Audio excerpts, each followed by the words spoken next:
the 27th day of Nisan, corresponding to May the 2nd, 2019, Yom Hashoah, the day of the Holocaust Memorial Day, the live video feed for the Lighthouse Torah Project, dedicated Le'ilui Nishmat Gevura Feige Bat Shemuel, and Refuah Shelema of Ora Gevura Bat Rivka. The iTorah.com live recording of the audio file, sponsored Refuah Shelema David Menachem Ben Devorah Leah, and Shidduch for Nehamadina Bat Hanabatia. We remind the Kahal Kadosh that is here that all these classes are being recorded live, video and audio. So if you need to talk, please do it outside of the room. Thank you so much for your help and assistance. Today, as I said earlier, is Yom HaShoah, the day of the Holocaust Memorial Day. Obviously, a very dark chapter in Jewish history, a time of human life that perhaps many of us never saw, but heard about it. But unfortunately, as the years go by, those who survived the Holocaust are literally becoming less and less and less. In the state of Israel, they establish that around this time of the year, we dedicate a day to speak about the Holocaust and the lessons of the Holocaust and the reinforcement of Avodat Hashem. I'm sure that we all have a lot of questions, and I don't think that many can give answers. But as Hacham Ovadia Yosef Alav Shalom said many years back in a commemoration day like today, that there is one aspect of life that can never be negotiated among the Jewish people. And this is our connection with HaKadosh Baruch Hu. Through prayer, through Torah, through charity, through Hesed, through Tehillim. In other words, we must keep the flame of Judaism alive and well in our heart, and in our life as well. As the Pasuk says, Esh tamid tukad ala mizbeach lo tichve. The fire of Torah will never be extinguished from the heart of every Jew. But regretfully, in the night of Pesach, we say a very powerful sentence that goes as follows. Shebechol dor bador omdim alenu lechallotenu. Ve'akadosh baruch hu masilenu miyadam. In every generation, there are armies and there are groups and there are ideals who seek our destruction, and Borei Olam saves us. Obviously, no one can deny that we are living in critical times. We are living in challenging times. Not only in Israel, not only in Europe, but including in our part of the world, the United States, Canada, South America, Central America. There is a lot of commotion going around the world. Many cases, they openly blame the Jewish people. Many cases, quietly, they blame the Jewish people. But what I'm going to like to say is something that is not intended to frighten people, but to open up our eyes of what's going on today. The Holocaust and many of those tragedies that affected our brethren going back 70 years ago, it was a gradual plan that ended with the murder of 6 million Yehudim. And this is the number that we always heard even from childhood. Some historians venture to say that the number was even bigger. But even one person is too many.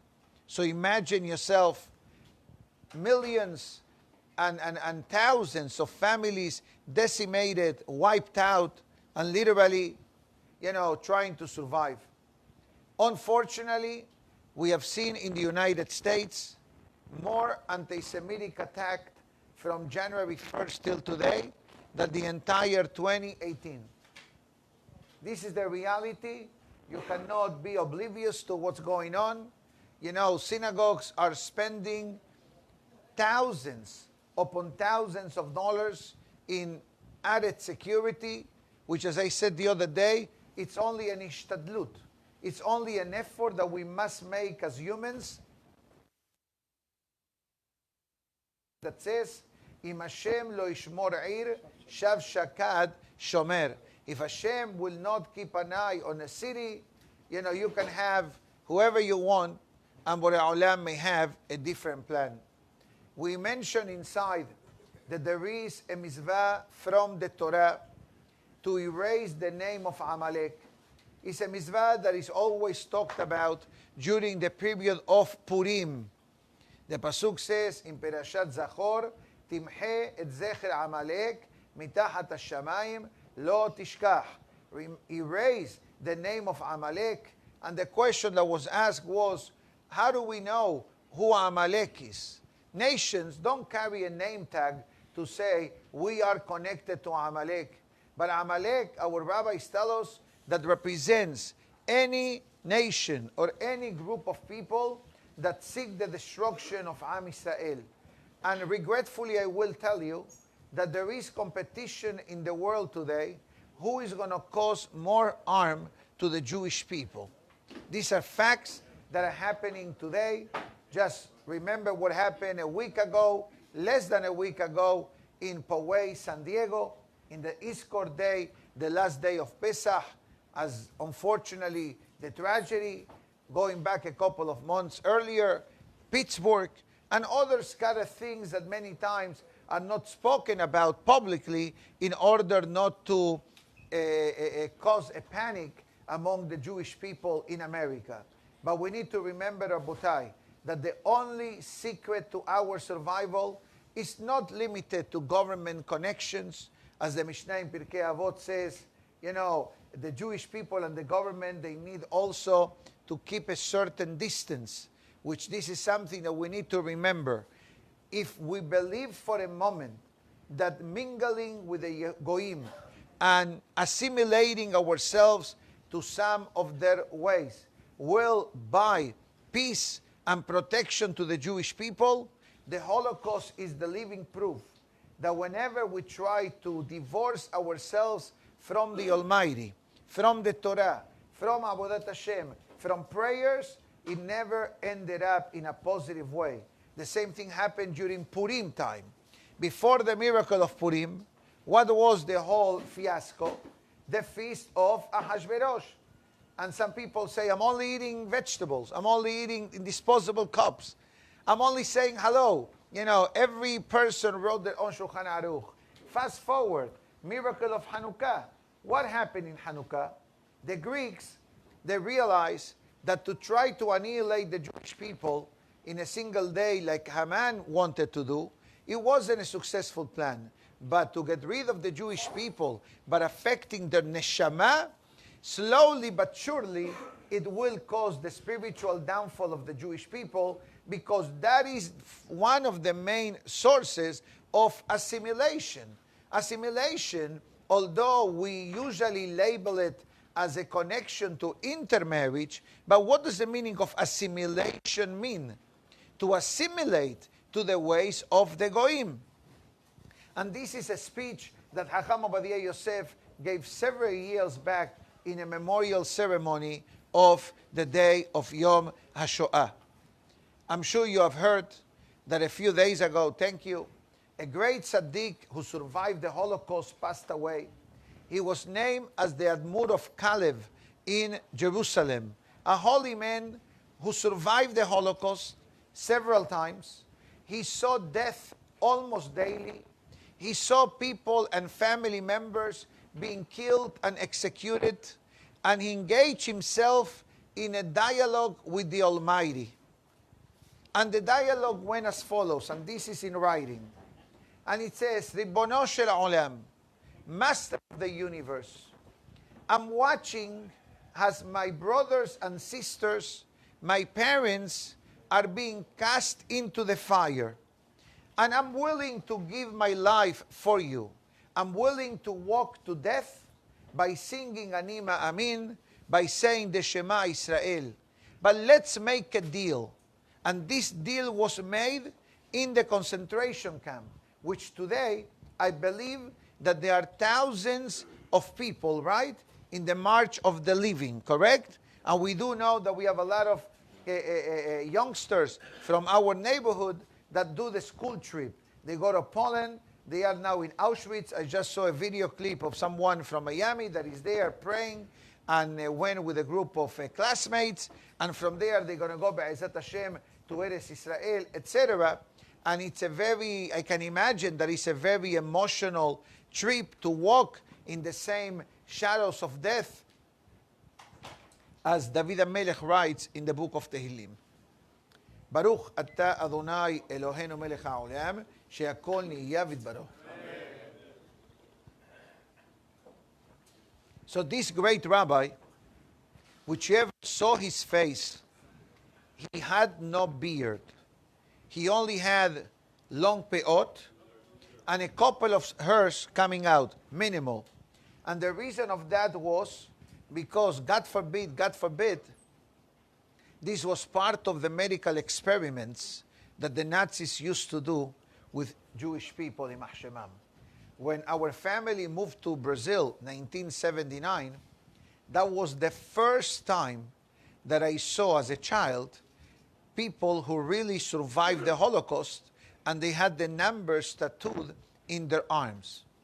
In Argentina, we have heard that they were, but for some reason we never came across. We heard, not much, but in San Pablo, the area where we lived, the synagogue was made up by older men who survived the Holocaust.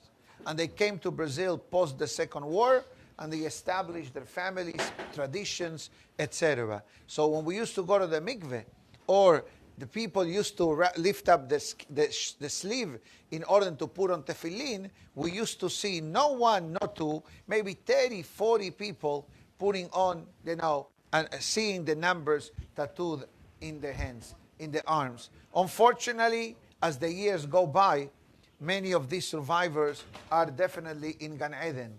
But I tell you the agreement that the Admur of Kalev, Zech Tzadik Livracha, did with HaKadosh Baruch Hu, and he attributes his survival to this agreement.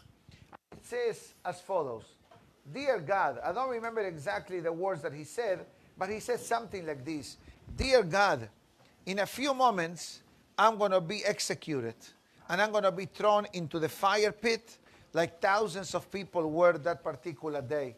But let's make a deal.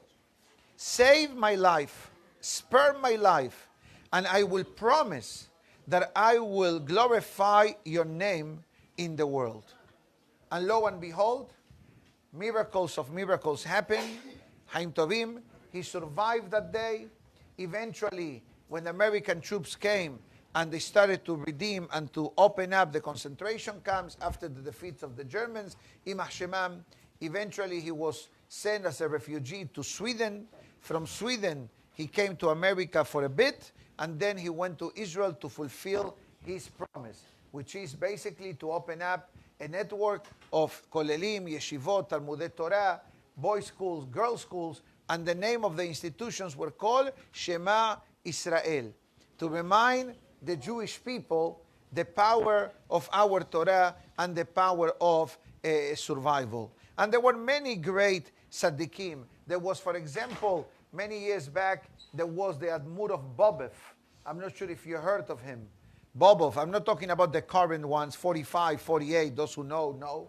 But we're going back, many years back, Rabbi Shelomo was a mega tzaddik who lost his wife and all children in the Holocaust. Somehow he survived, and he restored the Hasidic dynasty in Brooklyn and in Israel today. Another one, the famous Admur of Sanz, Kloisenburg. For those who live in Israel, they are affiliated with the Netanya Laniaro Hospital. Okay, same thing. These tzaddikim that unfortunately are no longer among the living, they remind me in the story of Rabbi Akiva. Rabbi Akiva also suffered a personal Holocaust, so to speak. I'm not comparing the magnitude, But at the end of the day, both of them tragedies. The 24,000 students of Rabbi Akiva passed away by a godly divine decree. There was no one to blame but to blame ourselves. And we'll talk about it as we get closer, Be'ezat Hashem, to the Lag BaOmer after Rosh Chodesh Iyar, Be'ezat Hashem. So therefore, what happened with Rabbi Akiva? In a short period of time, 33 to 24 days, he loses 24,000 students. Make a heshbon. If you are Rabbi Akiva, okay, how many levayot a day he needed to attend? How many burials a day? Give or take 800 burials a day. If when we go to the cemetery, God forbid, even once a day for a burial or to pay respect, your day is basically over. Okay, can you imagine 800 burials a day? And again, I'm only giving you an average. I don't have the records to say how many were a day, but I'm giving you an average. 800 a day. Unbelievable. We don't understand. And we should never, God forbid, come across any kind of this magnitude. But if you remember the tragedy in Pittsburgh, or 9/11, or Poway, irrelevant of the numbers, even one human being dying because of terrorism, it's already too much. Thousands in 9/11, there were 11 in Pittsburgh, I think. One lady here, plus a couple of wounded, right, a few days ago. So we are living, Rabotai, in a very dark and challenging moment of Jewish and human history. I'm not even talking about Syria. I'm not even talking about Venezuela, that is in great chaos as we speak now. We thought that yesterday Mashiach was coming to Venezuela, almost, but Russia said, stay put, don't leave. So now the mahloket is between the United States and Russia. It's no longer among Venezuela. Obviously, you don't need CNN from the synagogue to share with you news, but this is what's going on. We are living in very, very difficult times. Many of our members and visitors from Venezuela who had a flight yesterday and the day before after Pesach, they canceled the flight. There are no flights. And there are riots on the streets. So even your basic security as a human being cannot be guaranteed. Attack to Yehudim by placing a mezuzah on the door. A fellow put a mezuzah, attacked. A fellow walk on the street with a kippah, attacked. Rabotai, sure, New York City, 2 days ago. Yes. Now, the idea is not, God forbid, that we're going to take the kippah out like somebody suggested, and we're not going to put on mezuzot, and we're not going to live a Jewish way of life. Whatever we tried that was a recipe for disaster. So don't repeat the mistake that many generations did in the past. Let us blend in, let us assimilate, let us be first Germans and then Jewish. God forbid. And I know that this sounds stronger than my usual way of talking, but the day of the Holocaust commemoration is not only a day to mourn, but it's also a day of self-introspective and to say, what can we do to change? You know, you heard, I'm sure you heard the emotional speeches coming from Poway on Sunday or Monday when they had the burial for this lady that is attributed to save the rabbi's life, and the rabbi's heartfelt speech from the heart describing whatever took place and what's going to be the action plan. All these scenarios, Rabbi Akiva, this great tzaddik of Kalev who passed away 2 days ago, the Rebbe of Bobev, Kloisenburg, etc., you know what made them great? That in the face of tragedy and adversity, they did not hide in their bed. They did not hide in their home. They did not hide in their bedroom. They continue stronger and stronger than before. And this is a very important lesson in life that David HaMelech talks about, the concept of the righteous that says, Sheva Ipol Sadik Bakam. To stay down when a person is down doesn't take much effort. But when a person says, you know what, I have two choices, either cry or do something about it.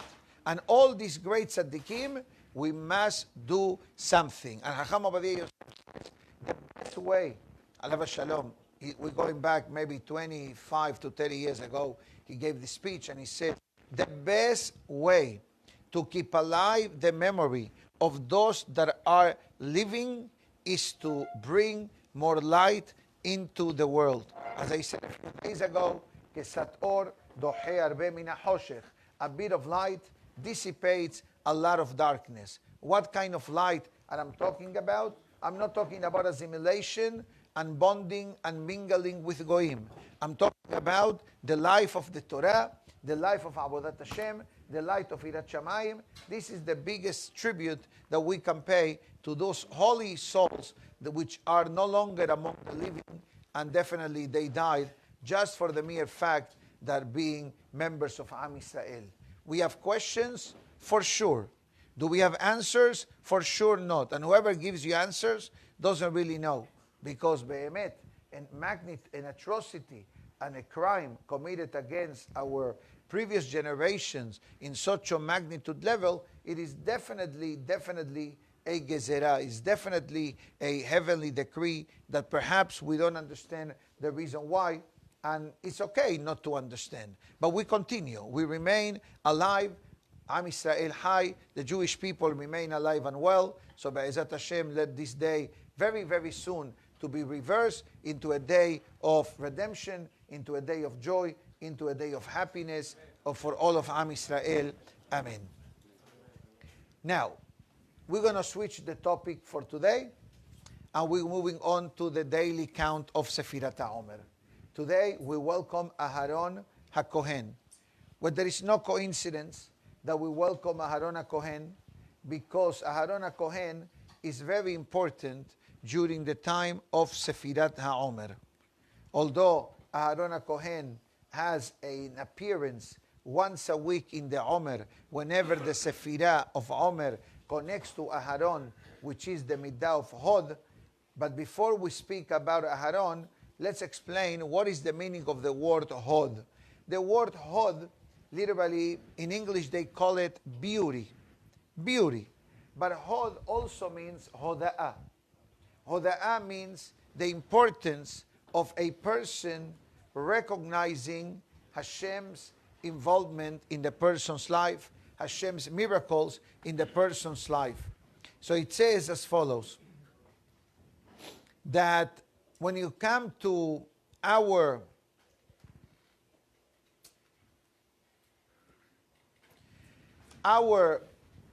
history, today we gave a few minutes to talk about the Holocaust, which I did not share with you stories of survival, that there are many, but I think that the message was clearly delivered.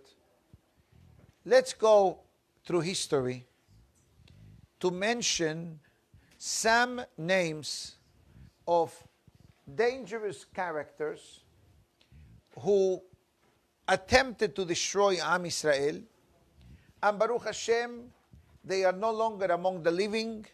They are part of a museum, and we are alive. Let's start. Paro, Nebuchadnezzar, Ahashverosh, Haman, Titus, Antiochus, Inquisition, Crusades, the Cossacks, Stalin, Hitler, all the Imam Shemam, Arafat, Gaddafi, all these colorful characters, Saddam Hussein as well, all these have one thing in common: seeking the destruction of Am Yisrael. Baruch Hashem, they are no longer among us, they are no longer a threat, and we are alive and well. In a way, this is the message of today's Sefirah. Yes, the Holocaust happened. Yes, the Inquisition happened. Yes, communism happened. Yes, crusades happened. But guess what? They came, they had a moment of success, and they experienced a mega downfall. The tragedy is under the banner of Gevura. judgment. Hashem activating judgment against Am Israel. Hod of the Gevura is Hashem saving us. And with this, we'll discuss.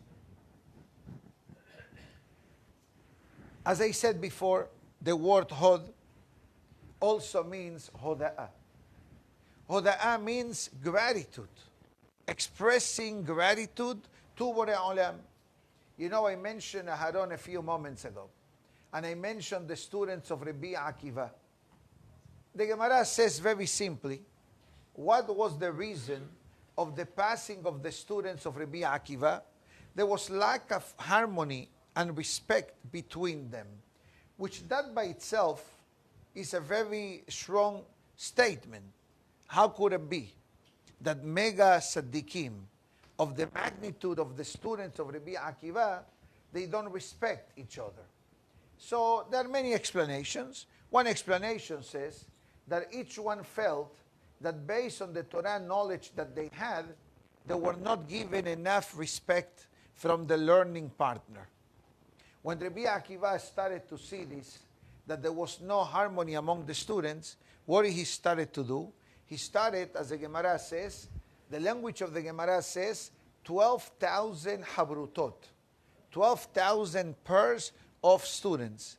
Why pairs? Why don't you say 24,000? It says because Rabbi Akiva tried to match a younger student with an older student to support each other, to supplement each other. The older student will say, why should I waste my time with a younger student? And the younger student, Big Shot, says, I know much more than that older student. Those kind of comments dig their own grave. And how do we know this? There were no foreign nation or army that got involved in this tragedy. This tragedy was a God-sent punishment, direct hit. Sometimes the Gemara writes, Harbe sheluchim lamakom. God has many messengers. For example, the Gemara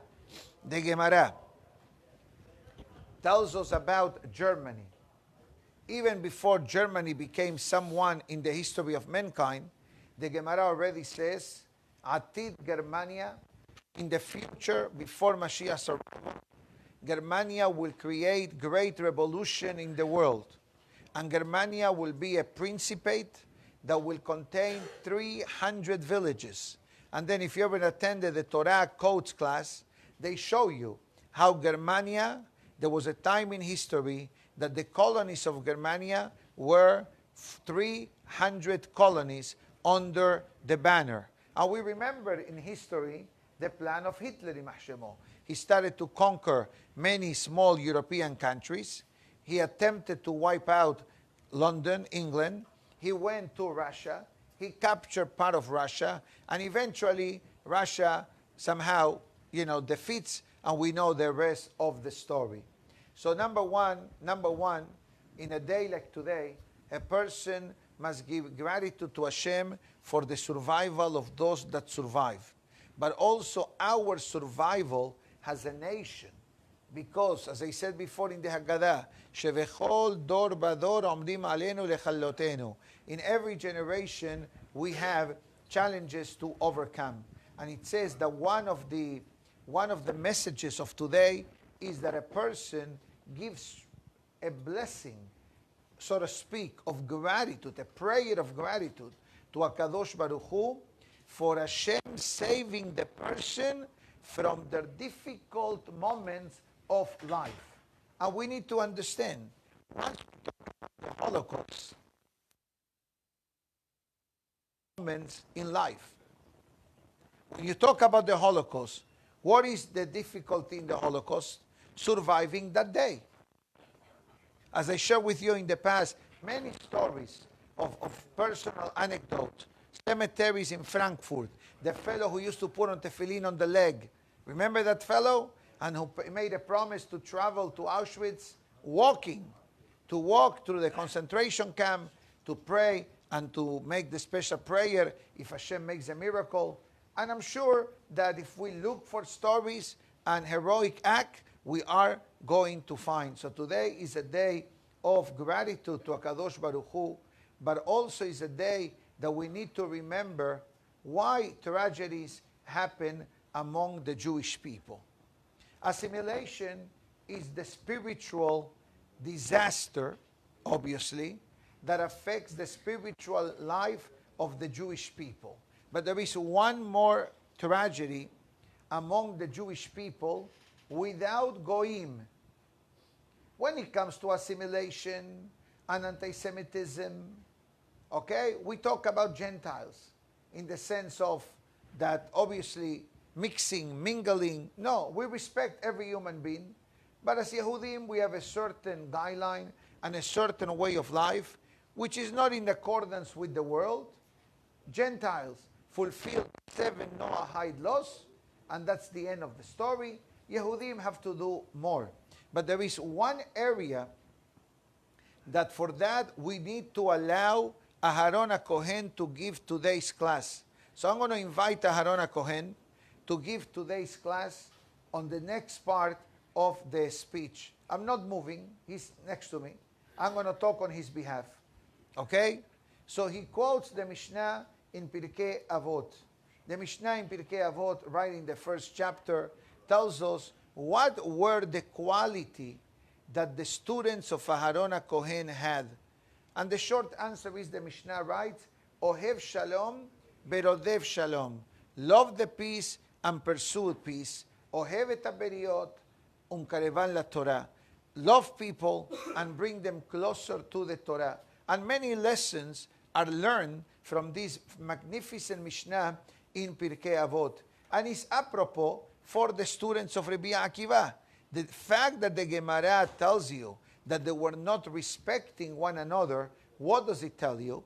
That there was no shalom among one another. Because if you respect someone, there is shalom. If you don't respect someone, there is no shalom.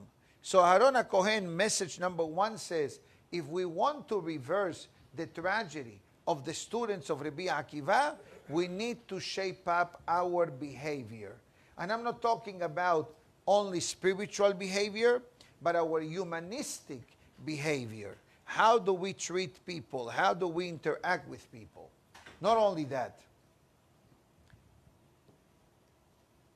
The fact that the Gemara talks about the students of Rabbi Akiva's tragedy, I think that is important to recall another Gemara that discusses the reasons of the destruction of the second Bet HaMikdash. And why the second Bet HaMikdash was destroyed? There are many reasons. Reason number 1, people learned Torah and did mitzvot. But guess what? They learned Torah without, how can I say this word? Without really implementing what they learned. They did mitzvot. But what kind of mitzvot they did? To get by. Tell me the minimum requirement. Do I really need to do this? This was the attitude that our rabbis tell us that existed during the time of the Second Temple. But you know what was the worst enemy of the Jewish people? The Jewish people themselves. Sinat Hinam, the Gemara says. 2 words. Baseless hatred among the Jewish people. Animosity among the Jewish people. For whatever reason it may be. I'm not saying that today we are free of that sin.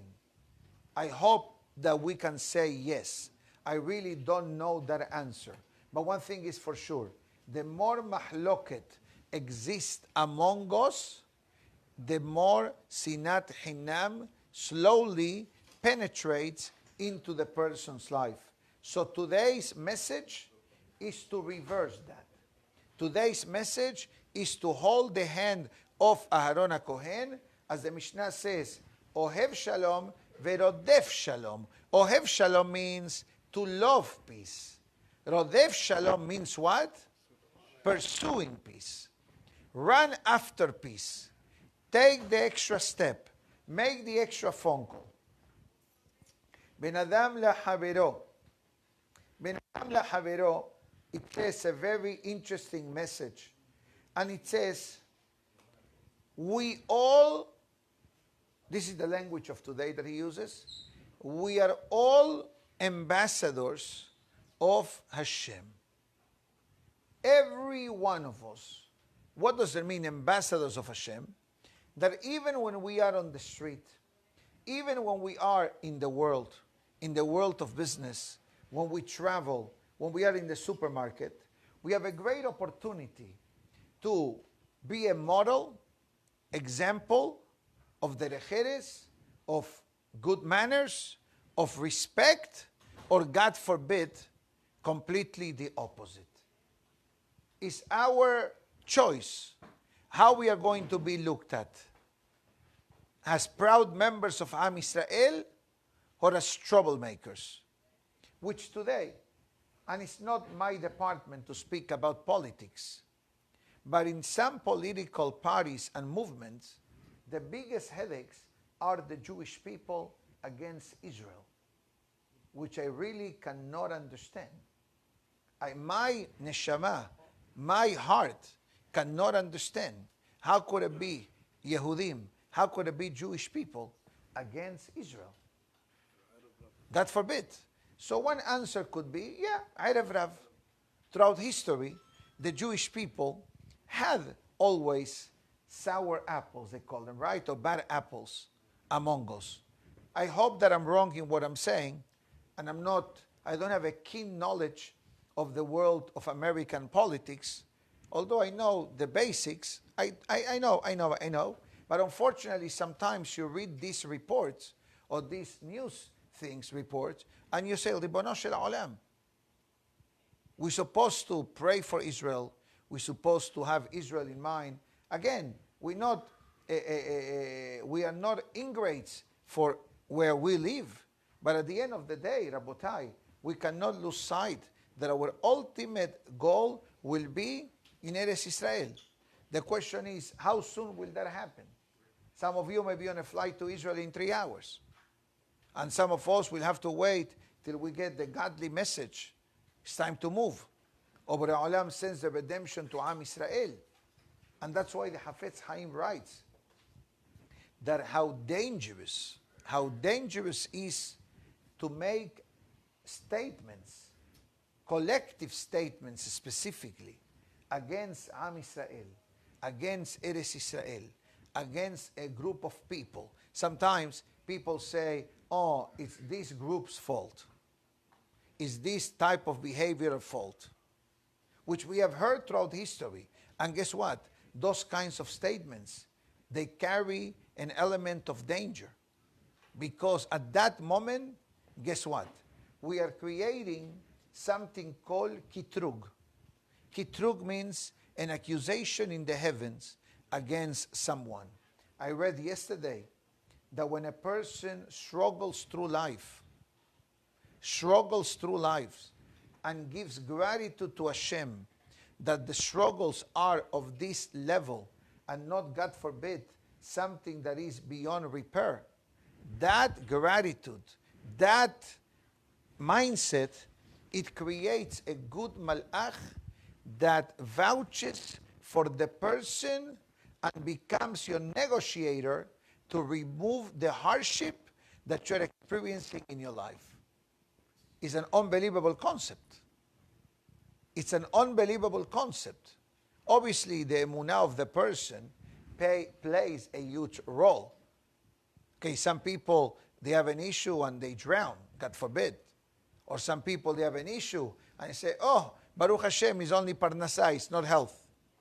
Oh, Baruch Hashem, I talk to people and sometimes the topics are not pleasant. You saw the video from the rabbi from Poway. The rabbi, you saw his hands? Okay? What happened to his hands? Some of his fingers, lo aleinu velo alechem, are gone. Okay? But guess what? The rabbi is thankful that he has at least 3 or 4 fingers. Yesterday I met someone, God forbid, that was born without fingers. Can you imagine that? Don't think too much about it. But can you imagine that? Lo aleno velo alechem. We don't understand. Why, when, how, why him, why not her, why him, why her, why not. We don't understand. One thing is for sure. Hanistarot la Hashem Elokeinu. Moshe Rabbeinu wanted to know the answers of the whys. Why? Har'eni na et kevodecha. That's what Moshe Rabbeinu asks the Almighty. Show me your face. Show me how do you manage the world. Show me. Teach me. God says, Beraita et ahorai ufanai lo yerau. It says, you are judging the book by its cover. You are only judging by what your eyes see, this chapter of history, this minute of the day. But you don't know what happened before and what will happen after. And that's why, if you remember many months ago, when I was quoting that pasuk, I mentioned the Rashi that says, Hir'alo kesher shel tefillin. God showed Moshe Rabbeinu in a metaphoric way the knot of the tefillin on the back. And he explained in that class why God shows Moshe the tefillin of the back. What the tefillin of the back on the head has. Short answer. The tefillin of the back has the letter Dalet. The Shin is on the front of the Rosh. The Yod is in the arms tefillin. And the Dalet is in the neck of the tefillin. I'll illustrate it since we have a lot of people watching this class. Excuse me. Let's make believe that this is the tefillin.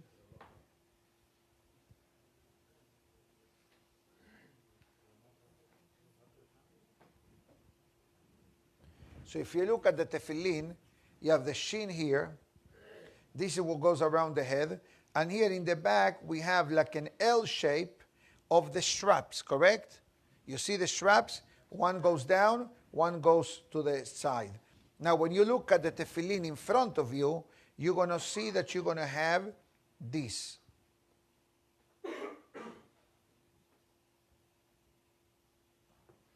This shape, like this, is the letter Dalet. The letter Dalet, it's a hint to Hashem's name, Yod Ke Vav Ke.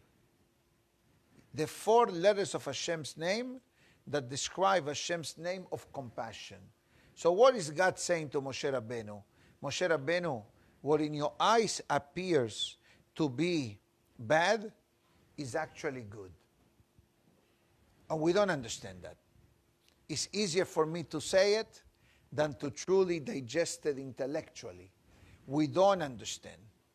But maybe I'll share with you a story that I may have said it a while back, but I think that is important to share this story. Although there are many, many emotional and heart-wrenching stories through the Holocaust, like the fellow who his life was saved because during his younger years he used to say good morning to the janitor that eventually became a general in the Third Reich. And he saved, this Nazi saved the life of the rabbi. Why? Because the rabbi going to synagogue, thank you, the rabbi going to synagogue, yes, they used to say good morning and being careful of not stepping into the wet floor that the guy was cleaning early morning. So here is showing me a picture of the unfortunate ways of how the Nazis used to take scissors and cut the facial hair, you know, of the religious-looking Jews, etc. Thank you so much. Bring it back. Okay? So let's continue. So remember the story of the kidney transplant? This story happened before renewal became a magnificent institution. A few years back, we're going back 25 years ago. There was a fellow who needs a kidney transplant, right?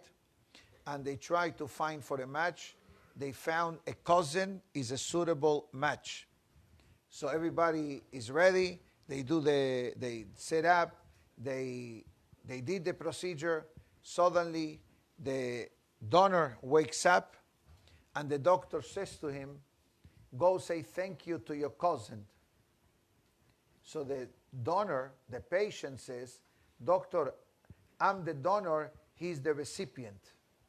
He says, no, you were not the donor. Why not? He says, when we started to open you up, we saw an infection right under the kidney. And Baruch Hashem, that we were able to find the infection. Otherwise, you would have died in no time, and your cousin would have died due to the infection in the kidney. So your cousin actually saved your life. Do you follow me? Do you follow me that sometimes things happen and we really don't understand? And we don't understand, including the speaker. We don't understand the ways of HaKadosh Baruch Hu. And that's why there is a code, for example, in the day in Megillat Esther, right? What do we say? In Megillat Esther, you see the name of the sons of Haman, right? Bet Baizata, Ved. And then there are 3 letters, right? That they are minimized. And then they came to the conclusion, the codes of the Torah, that these letters matches the years of the Nuremberg trials. Remember the Nuremberg trials? And they were about to execute 11, and 1 committed suicide, and they executed 10, like the 10 sons of Haman. And what was the name of the general or the soldier who was in charge of the execution? Sergeant Wood. What's in Hebrew wood? Etz. How the 10 sons of Haman died? Betalu otam ala etz. I know it sounds cute, but if you think for a moment, how could it be that already from the time of Megillat Esther, already is hinting us that Haman's will come back? And that's why they say that one of the, there were 2 crazy, situations. One, when they are about to execute someone, what do they say to the person? What's your last wish? The last meal, right? Right? So they asked this fellow, what is your last wish? This general that was executed. He says, I want to become a Jew. He says, I want to convert to Judaism. Those were his words. And it's all public record. And he says, for what? You killed the Jews. You know what he says? So 1 more Jew dies. Do you understand? Do you understand the madness? The tum'ah? The tum'ah? And I use tum'ah because that's the only way to explain it spiritually. Another fellow, prior to executing or suicide, I don't remember exactly, what does he say? Purim fest. Purim fest. Purim 48, okay. Right, because after the Holocaust, the state of Israel was established, correct? And there are more anecdotes and stories of things that we can share with the Kahal, but I think that we covered a lot of ground. But here, Ben Adam Le'atzmo, it brings a very powerful statement, which in a way supplements whatever I've been doing for the past 49 minutes and 43 seconds. I'm almost over. But I think that between the weather condition of today and talking about the Holocaust, etc., I'll take a minute or so. Yes. So the Gemara writes the following. אם רואה אדם שאיסורין באים עליו, יפשפש במעשיו. The Gemara gives a formula that says as follows.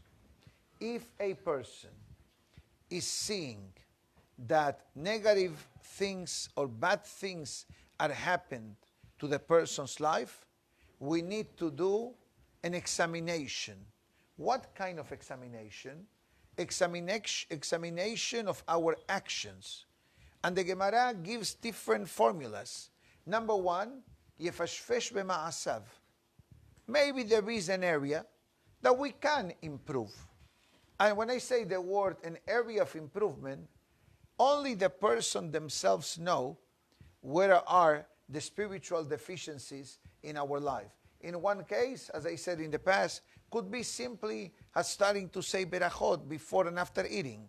Another case could be pray with a minyan. Another case could be not talking during Amidah. Or another case could be being more careful the way we talk to people. To speak better, cleaner, more respectful, not to curse, to eat kasher. Or the Gemara says, if you do all of the above good, itle bebitul Torah. Maybe the person is not learning enough Torah. So what do we understand from here? That from a hardship and from a difficulty, we are able to come up ahead of the game. And that will be considered, according to today's Sefirah, is a person listening to the message that Hashem is sending us. God is sending us a message. Why that city? Why that town? Why that neighborhood? What that person? We don't have the answers to the why. But we need to understand one thing, and with this we'll finish. When one Yehudi suffers, when one Jewish person suffers, the entire Jewish people suffer. We don't separate. As Rabbeinu Hari says, the entire Jewish nation is the entire Jewish body. And every Jew is a different part of the body. And this is the message today of Aharon Kohen, the message of Yitzhak Avinu through the Midah of Hod and Gevura, and a reminder of the unfortunate tragedy of the Holocaust. Hashem inkom damam. May Hashem avenge, as the verse says, the blood of all innocent victims throughout life. And Be'ezat Hashem, we'll have very, very soon the Yeshua, the redemption and salvation for all of Am Israel. B'mira v'yamenu. Amen. Baruch Adonai le'olam.